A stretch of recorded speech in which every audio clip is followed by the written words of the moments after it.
Buenos días, mi nombre es Virginia Mejía, estudiante de la carrera Comunicación Social cuarto trimestre, y el día de hoy les voy a hablar acerca de la historia del cine hasta 1950. La historia del cine se inicia el 28 de diciembre de 1895, cuando los hermanos Louis y Auguste Lumière realizaron la primera proyección pública de imágenes en movimiento a blanco y negro, a color blanco y negro. Las primeras películas combinaban dos tendencias cinematográficas. Por un lado, exhibían el cine documental y por el otro, el cine de ficción.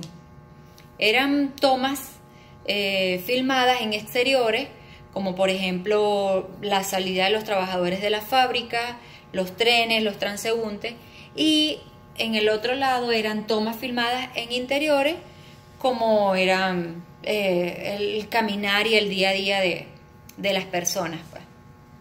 En esa época hubo dos películas que realmente trascendieron, como fueron la famosa salida de la fábrica y la llegada del tren a la estación.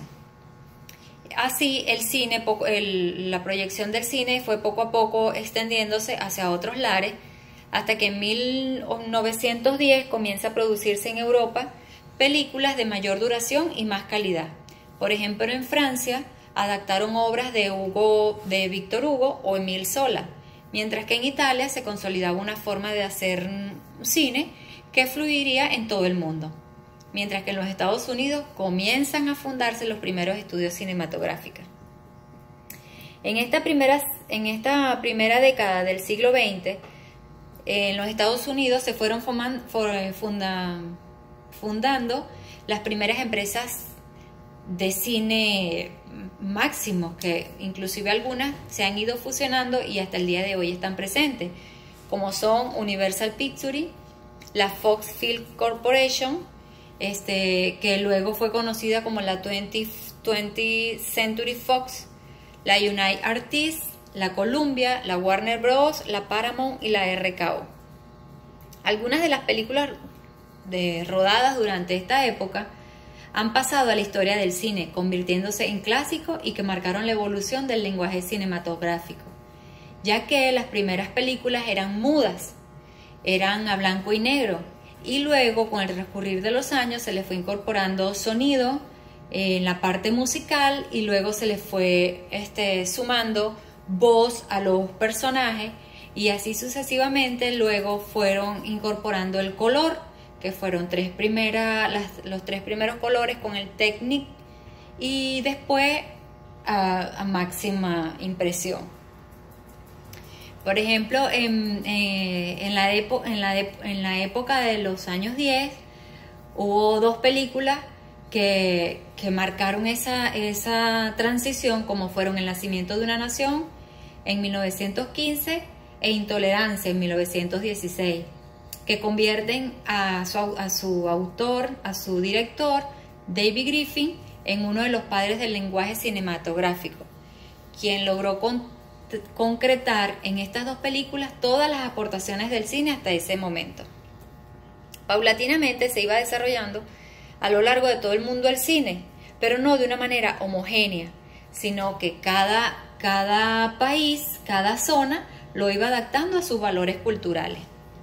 Ya para 1920, a pesar de que el cine marchaba con un paso firme en todos los países, la producción en Estados Unidos comienza a destacar sobre el resto de las demás cinematografías mundiales, dado que fueron los primeros en producir la mayor cantidad de largometrajes, 796.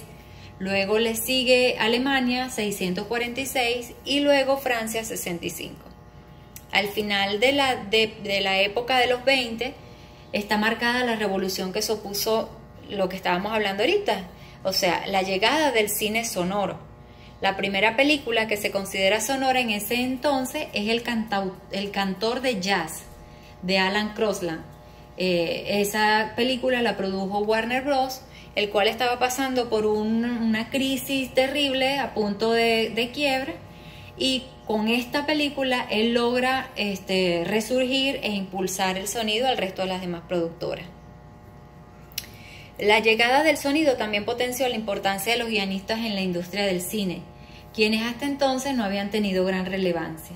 Así empezaron a llegar a Hollywood muchos periodistas, escritores, dramaturgos, actores, para incorporarse a la oferta de trabajo que representaba la industria cinematográfica. Para 1930, en el cine norteamericano empezaron a producir diferentes géneros, por ejemplo el musical, el cine negro, el cine de aventura, el cine de terror, ya que los géneros eran perfectamente definidos por la industria y el público los reconocía como tal.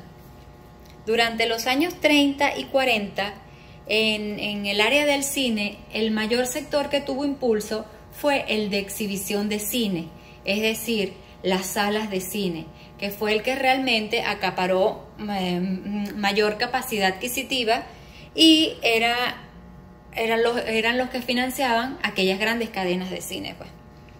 Durante los años 40, los productores independientes comenzaron a hacerse notar debido al público en las salas, o sea, era una proyección macro y todos querían asistir a ver la inauguración de esas películas que estaban en el momento. Para 1950, el uso del color se generalizó a pesar de que ya estaba presente. En la época de los 30 se hizo presente con el Technicolor, que era un sistema de 3 colores comercializables. Sin embargo, en 1950 es cuando la industria cinematográfica aplica el color en todas sus dimensiones. Hay películas que marcaron la historia del cine entre 1895 y 1950. Entre ellos tenemos El viaje a la luna, que fue en 1902. Su director fue George Méliès y introdujo el género de ficción, simulando un viaje de 6 astronautas que viajaban de la Tierra a la Luna. También tenemos Asalto y robo a un tren, que era dirigido por Edwin Porter y fue la primera película de narración en la historia, que el género fue acción y western, y su sintaxis era de un grupo de bandidos que atacaban un tren, y el cortometraje estaba dividido en 3 etapas: el asalto, la huida y la posterior persecución. El nacimiento de una nación, en 1915, estuvo dirigida por David Griffin, que fue la primera película en elaborar su propia música, y también se destacó por ser la más larga en un metraje, es decir, tuvo 124 minutos de escenificación, donde el género era el drama, y allí narraban la vida de 2 familias, los Stone del norte y los Cameron del sur, cuyos destinos se cruzan en el medio de una guerra de secesiones.